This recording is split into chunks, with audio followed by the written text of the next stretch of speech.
विण दोघांतली ही तुटेना. तर आजच्या एपिसोडची सुरुवात मंदाकिनीच्या पैशांच्या मागणीने होते. मंदाकिनी स्वानंदीकडे जाऊन पैशांची मागणी करत असते तेव्हा स्वानंदी तिला शांत राहण्यास सांगून कपाटातून काही पैसे देते. त्यावर मंदाकिनी नाराजी व्यक्त करत बोलते, एवढ्या पैशात काय होतं? 40,000 तर फक्त वाण्याचं सामान येतं गं महिन्याला.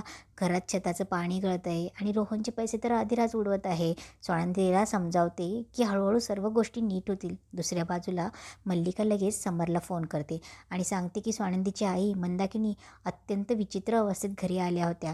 चोरांनी लुटल्याचं नाटक करत होत्या आणि पैशांची मागणी करत होत्या रे. परंतु समर अगदी शांतपणे उत्तर देतो की काकू त्या घाबरल्या असतील म्हणून आल्या असतील, गरज होती म्हणून पैसे मागितले, त्यात काय फरक पडतो? मल्लिकाची चिथावणी देण्याचा प्रयत्न फसतो आणि ती चिडचिड करत फोन ठेवल्यावर बोलत असते की आज सगळेच प्रयत्न फसत आहेत म्हणून. इकडे सुष्मिता मंदाकिनीला भेटायला येते तेव्हा मंदाकिनी तिलाही पैशांवरून टोमणे मारत असते की सुश तिची अडचण सांगते, पण मंदाकिनी तिला नवऱ्याकडून अंशुमनकडून पैसे मागण्याचा सल्ला देते.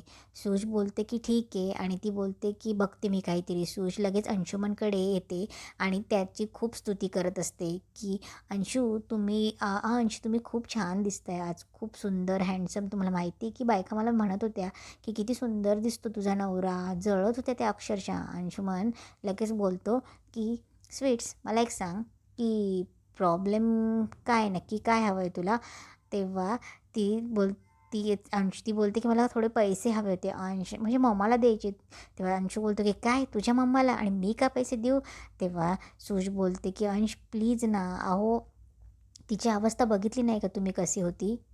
तेव्हा तो बोलतो की मुद्द्याचं बोल स्वीट्स, काय हवं आहे? सुष्मिता बोलते नाही असं काही नाही हवं आहे, पण मला थोडे पैसे हवे होते, 1-2 लाख तरी. अंशुमन बोलतो की काय डोक्यावर पडलीस का? अरे पैसे कशाला हवेत तुला? सुश बोलते असं काय करता, द्या ना, मी कधी तुमच्याकडे काही मागते का? मला मम्माला द्यायचे होते. तिची अवस्था बघितली ना ती कशी होती आणि कशी आली होती. अंशुमन बोलतो की मी का देऊ तुझ्या आईला पैसे? सुश बोलते की द्या ना, असं काय करता तुम्ही, प्लीज प्लीज. अंशुमन चिडून बोलतो की डोक्यात जाऊ नको, तुझी बडबड बंद कर. नंतर तो बोलतो की ठीक आहे ठीक आहे, तुझी बडबड बंद कर. तो खिशात हात घालतो आणि समोरचे क्रेडिट कार्ड काढतो आणि बोलतो की हे क्रेडिट कार्ड घे आणि जा, तुला काय घ्यायचं ते घे. तो तिला पिन पण सांगतो आणि पुढे बोलतो की जा आणि आता काय खरेदी करायचं तेवढे उधळायचे उधळ, पण एक कोणाला कळता कामा नये की हे क्रेडिट कार्ड मी तुला दिलं आहे म्हणून. सुश खूप खुश होऊन बाहेर जाते. इकडे स्वानंतीच्या आईला सोडवायला बाहेर आलेली असते आणि बोलते, आई हे बघ, हे घे, काही सामान आहे, काही पौष्टिक पिठं आहेत आणि फ्रूट्स आहेत, हे घेऊन जा तू. स्वानंदी ऑफिसला जायला निघत असते तेवढ्यात सुश तिथे येते आणि बोलते की ताई तू जा ऑफिसला, मी सोडेन मम्माला. स्वानंदी बोलते ठीक आहे, नक्की सोडशील ना? सुश बोलते हो जा तू ताई. स्वानंदी गेल्यावर सुश मंदाकिनीला बाजूला घेऊन येते. मंदाकिनी बोलते की काय गं, तुझ्याकडे पैसे मागितले होते ना, काय तुम्ही राजवाड्यांच्या सुना, अगं काही मागितले तर देतही नाही. सुश डोक्याला हात लावते आणि बोलते की मम्मा ऐक ना, तेच सांगते मी. हे बघ, हे कार्ड आहे, याचा असा असा असा पिन आहे. सुश थोडी विसरते आणि पुन्हा दुसरा पिन सांगते. तेव्हा मंदाकिनी बोलते की ठरव नक्की पिन काय ते नीट सांग. सुश बोलते की हे बघ, हे अंशने दिलं आहे. मंदाकिनी बोलते की अंशुमन रावाने तुला दिलं आहे एवढं, हे असं काय काय कार्ड बीड दिलं आहे आणि मला काय जमतं का त्याच्यातलं? सुश बोलते की मम्मा 1-2 वेळा यूज कर, बरोबर जमेल आणि त्यांचं माझ्यावर प्रेम आहे ना म्हणून त्यांनी दिलं आहे. मंदाकिनी ते कार्ड घेते आणि बोलते बघ आता असंच कार्ड दाखवत असते ना ती अधिरा. मंदाकिनी ते कार्ड घेते, सगळी खरेदी वगैरे करते आणि नंतर घरी जाते.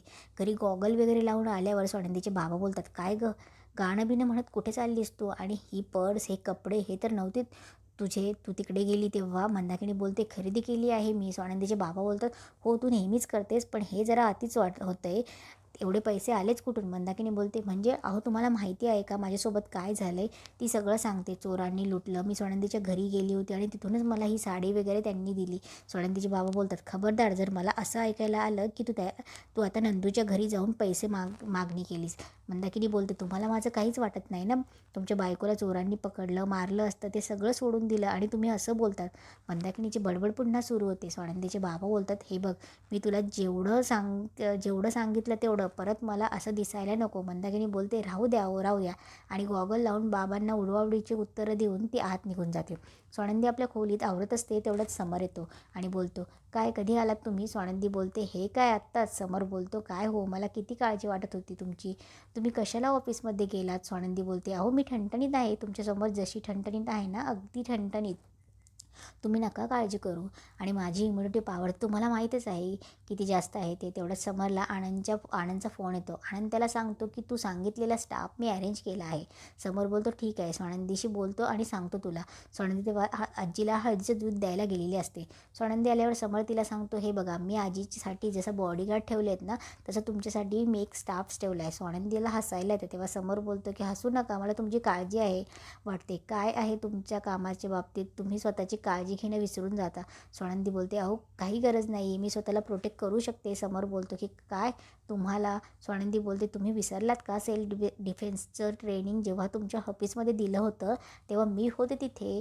स्वानंदी पुढे बोलते अच्छा विसरलात असं तुम्ही विसरला. स्वानंदी बोलते पुढे बोलते तेवढ्यात समर बोलतो की अहो ते तुम्ही कधीच विसरला असेल. स्वानंदी सेल्फ डिफेन्सच्या ट्रेनिंगचं एक झलक दाखवायला जाते आणि समर तिचा हात पकडतो. ते दोघं एकमेकांच्या डोळ्यात बघतात आणि बघतच राहतात आणि इथेच आजचा एपिसोड संपतो.